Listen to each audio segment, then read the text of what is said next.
Welcome to our weekly cybersecurity article review.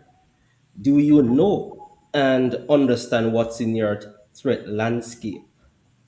And when you talk about the threat landscape, we're looking at that big picture of potential risk and dangers that people or companies or organizations may face while they're connected to the internet. And the threat landscape, this can include a range of cybersecurity risk from malware attacks and stolen data to data breaches that can harm, as I've mentioned before, individuals, organizations, or businesses. And for today's article review, October 26, 2023, we're going to be providing our perspectives on the ENISA Threat Landscape 2023 annual report of the EU Agency for Cybersecurity. And ENISA stands for European Union Agency for Cybersecurity, for those of you who might not be familiar with that. So, our main focus will be on the threats that have been identified by this report, and secondly, whether or not these threats are unique um, to the EU, and also what does this mean for businesses and organizations in general, not to mention us as cybersecurity professional in terms of our skill set and our approach to dealing with these various, threat vectors that exist, within our threat landscape. So, we have, as usual, various experts within the industry that's, always take the time out to share with us, providing their various perspectives on these, issues that are critical to the industry, the survival of our businesses, our organizations. So, guys, I mean, we have Chris Carter. Chris, thanks for taking the time to be with us to provide your insights today on this report. It's absolutely a pleasure to be here, Rich. I mean, I'm excited about this as well because I've lived in Europe, I've worked in Europe, I have family in Europe, I visit Europe, so this is near and dear to me in terms of the impact that it will have on the broader population, within the EU and potentially outside of the EU as well.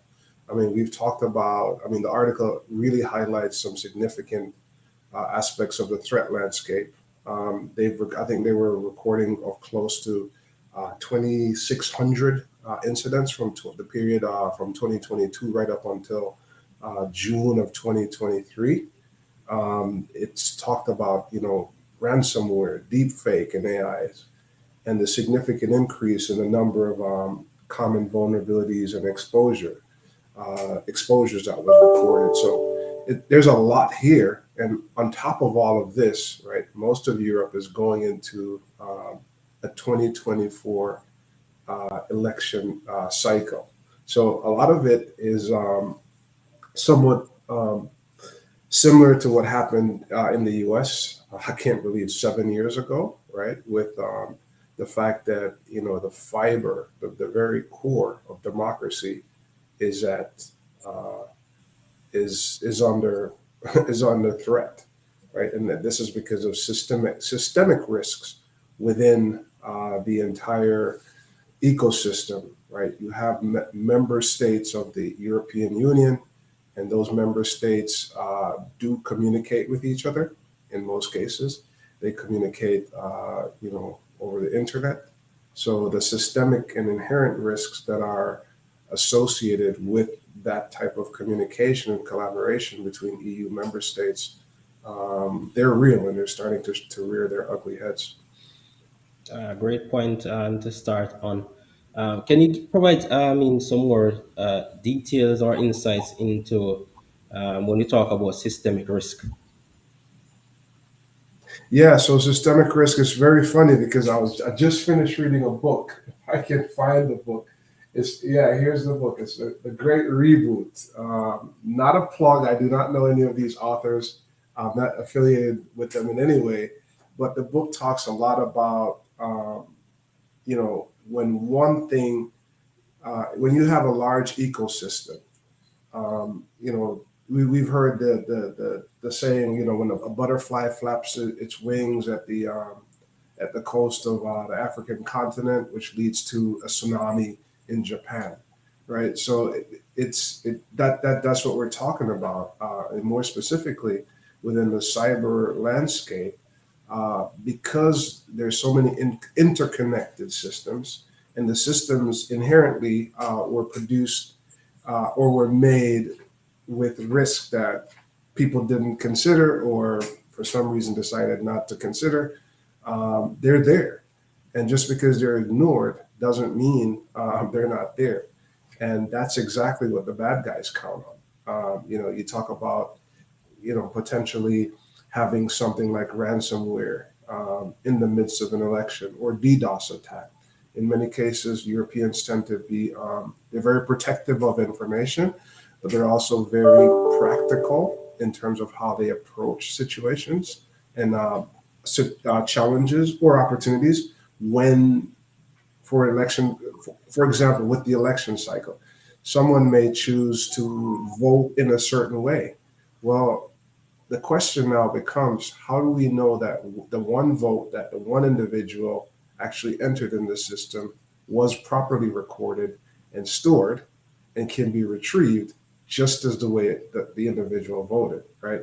There are many attack vectors and risks embedded in that process. So, it's when you talk about European elections, the report actually emphasizes the importance of maintaining cyber secure infrastructure and ensuring the integrity and availability of information for the upcoming election cycle. What does that mean for the European Union?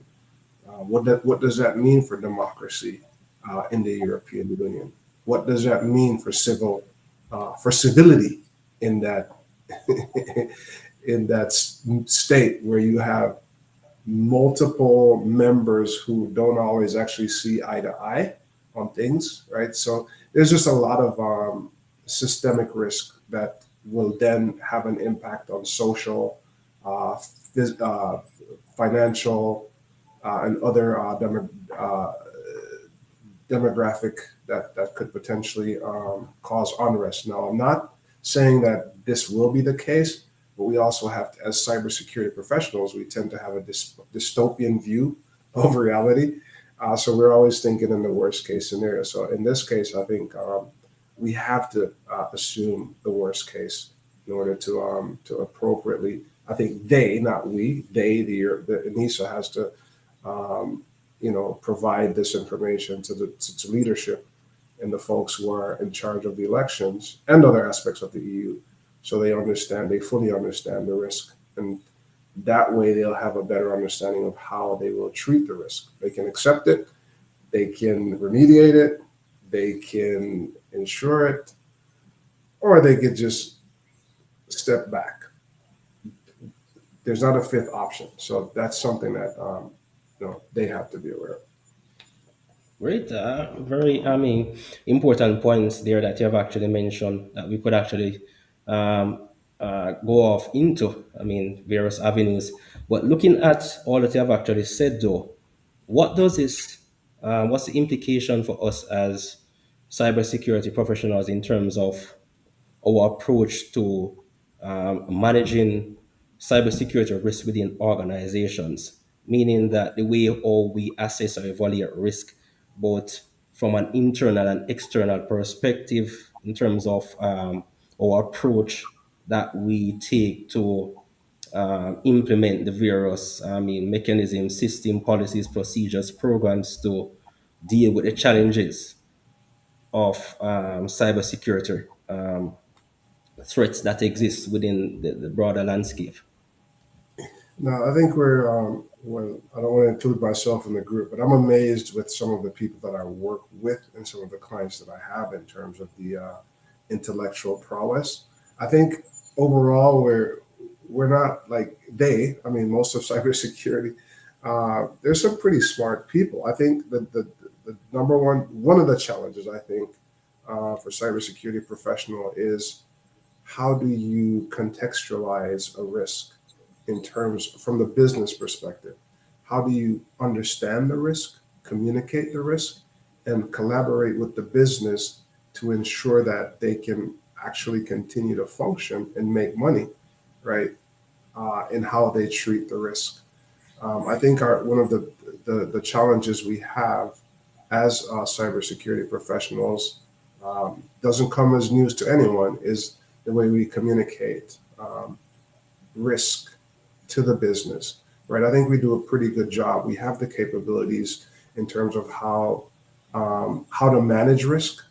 The challenge is how do we communicate effectively with the business, collaborate with the business to ensure that the appropriate risk treatment is being applied um, to address and ensuring that the business can continue to function and operate at a level that allows it to make money, right? In a risky environment, in a treacherous environment. So I think that's the challenge. It's more around communication. We have the tools. There's no shortage of new tools or technologies. We have fairly robust processes and we have smart people. Now, how do we leverage all those three pieces to effectively communicate, collaborate, and align with the business to ensure that the business is enabled to function as it intends to do to make money or to have an impact on public good? Sure. And one of the main reasons I've actually asked this question as well is the fact that I've actually recognized that there are, well, maybe a few, maybe security folks as it relates. Well, it depends on whether you're on the technical side of things or versus, I mean, non-technical. Not taking that time to really have that holistic assessment, holistic view in terms of the approach to executing various tasks as it relates to, I mean, cybersecurity initiatives. I mean, it's almost like you're dealing with just your organization, not thinking about all the variables that could actually affect the organization, I mean, operations in meeting its business objectives. Now, this might be a little bit, I mean, off tangent as it relates to when you look at the ENISA report and you compare that, if you can recall, with the IBM data breach report, are you seeing any significant differences in terms of new threat vectors or anything that is unique to the European Union versus what is generally, I mean, discovered from research as it relates to the threat landscape? Are these things unique to Europe versus any other, I mean, geographical context? Yes, I have to come clean and say I did browse through the IBM report, but I don't fully remember it. But just from experience and from conversations with professionals in the field, I would say geographically no. If you widen the scope, there are a number of factors that are, I think are similar across, right?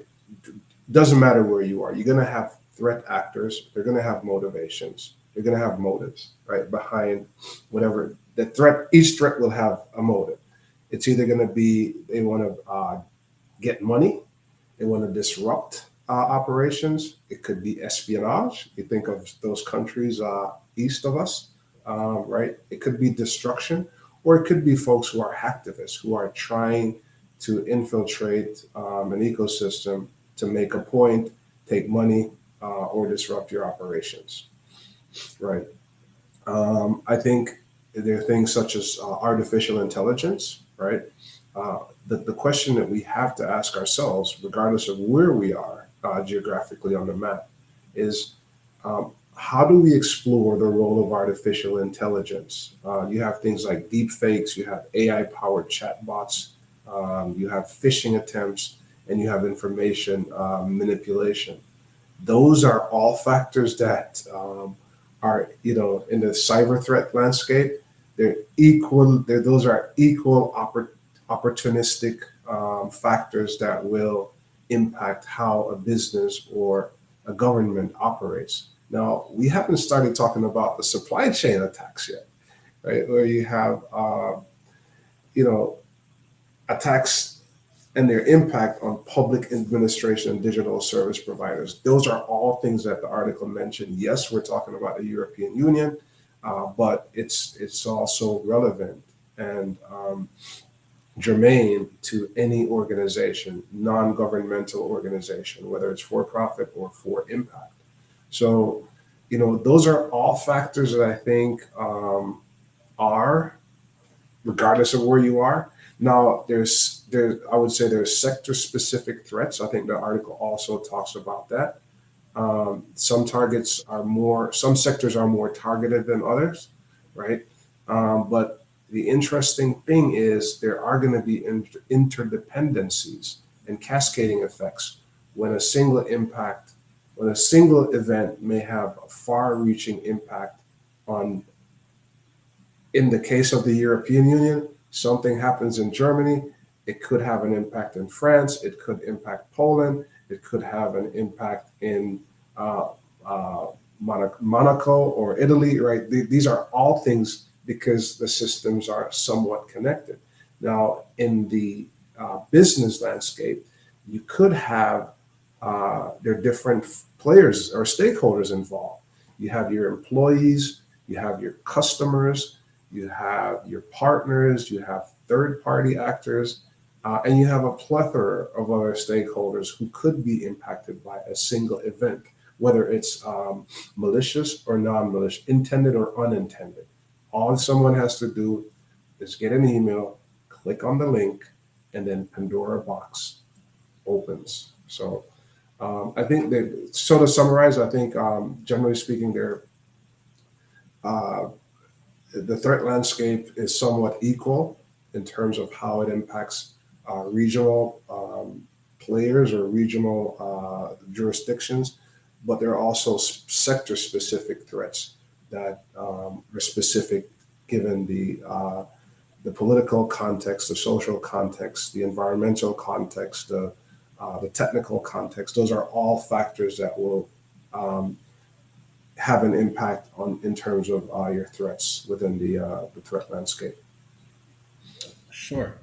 Very important is the fact that although this article is actually focused on the European Union, you have actually mentioned something very important there as it relates to the supply chain, that interconnectedness of the way businesses and organizations, rely on each other in terms of e-commerce. Then this is where we can actually have that spillover from within those, for example, within the European Union to organizations, businesses outside of the European Union. So, for example, a company or organization is affected by a particular data breach via a supply chain, then this can also spill over into, for example, countries outside of the European Union. So that's the level of mindset that I definitely hope that the new generation of cybersecurity professionals are actually taking, that outside of actually being assigned a task, regardless of your role within an organization, you're not just thinking, having that tunnel vision, but you have to have that holistic, outside of the box thinking in terms of how do I, or where do I operate as a business or company or organization, how it is that we interrelate with other entities, and what can actually happen as it relates to risk, cybersecurity risk affecting various organizations. Because I'm seeing at times whereby people might say that, oh, that is for that geographical location. This will not happen to us. In the case of a data breach, this will not happen to us because of X, Y, Z. But the reality is that we have to be cognizant of these, issues or risks that exist within this threat landscape, so that we can properly implement necessary measures from a governance perspective to our technical perspective, to ensure that the necessary mechanisms are in place to deal with these challenges. So, in light of this, would you say that we, for example, look at the threats that have been identified, and to generally apply measures within organizations or business on a general perspective? I think again, I hate to do this, but it always depends, right? You think about something like a phishing email. I think probably 10 years ago, it was something along the lines of, I'm a Nigerian princess, or I'm a Nigerian prince who just came into a lot of money. If you send me this amount of money, um, I will send you with, and they'll misspell you, or they'll misspell some clear telltale signs in terms of the where the email is coming from, the intent of the sender of the email, and right, looking at it. I think today, um, when you have things like AI, and you have the ability for someone who is sitting in a basement or somewhere to not only send you an email that is well written and well targeted, and if they want to push it, they could potentially even put in a deep fake video demonstrating that, no, this is real. This is me, and I'm sending. They could send it in the form of a video message, or they could send it in the form of an email. And the fact that we continue to see these improvements on the threat side um, demonstrate the importance of remaining vigilant, not only within the context of this article, right? Obviously, the election is coming up, so Europeans have to do specific, have to input specific measures in place. They also have to create awareness around security threats. Um, but from a technology perspective, we also have to up our game on our side, which means we have to have capabilities that will detect deep fake. That's going to be an interesting one, right? Social engineering attacks have gone beyond where they were a decade ago, and for that reason, we have to again do a very good, I would say, an excellent job of communicating the environment to the business, the threat landscape to the business, not only for the purpose of awareness, but for the purpose of investing and for the purpose of collaborating with the business to ensure that at the end of the day, you can function in the jungle and still come home safely. And I think to me, that's the bottom line. Totally agree. I mean, that's a number of great recommendations there as it relates to what we can actually do.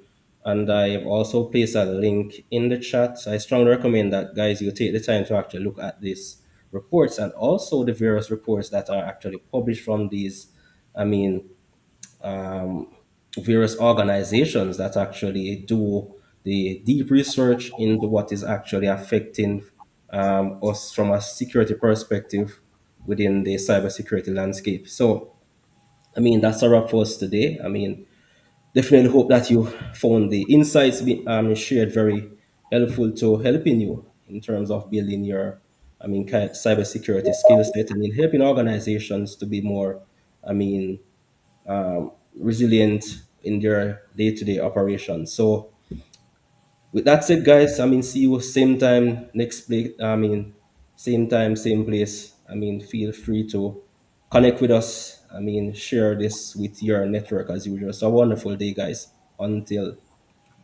we see each other. All right. Bye, guys. Stay safe, everyone. Bye bye. Bye. Take care.